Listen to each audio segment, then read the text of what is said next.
144 kvadrat metr.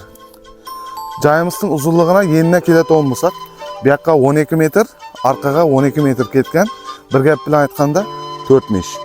1 2 3 4 5 6 Короче 6 ya 7 metr qo'ng'ish bilan aralıqda qoldirilgan pojarniy xod ya garaj uchun. Главный narsa gaz bor, lekin hozir kunda dim qimmat. Şimdi eng asosiysi uyning ichi bilan tanishtiradigan bo'lsak, kirganimizda shu Oldbayskiy birdagidek dalan, dalanning uzunligi 11 metrga примерно 3,5 metr. O'ng qo'limizdagi xonalar 2 dona xona bor. 3,5 metrga 6 metrdan. Chap qo'limizga keladigan bo'lsak, da xonalarimiz sal ayanchli holatda qolib ketgan, vot ana-buna o'sib ketgan, lekin bir kunda kelib tozalab, xudo xolasa bu uyning ichini votlardan qutqarish kerak. Devorlarimiz paxsadan havo.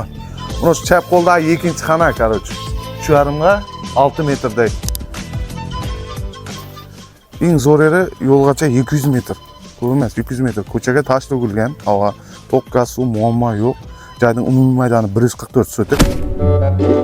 144 kvadrat metr. 120 million so'm. Короче, joyning narxi 120 million so'm. Manzil boshlikda o'ladan o'tgan yerda chap qo'lda yo'lga примерно 200 metr. Egasini срочный pul zarur bo'lib turibgan sotiladi shu joyimiz. Yaxshilab so'rasangsizlar, tilini to'sangsizlar, yaxshigina o'tib berishi mumkin. Keyin bu joyning bir kamchiligi bor, aytish esimdan chiqdi. Bu joyning birdan bir kamchiligi menda yo'qligi. Yo'q to'xtang, bu sizda yo'qligi, lekin menda da yo'qda shu.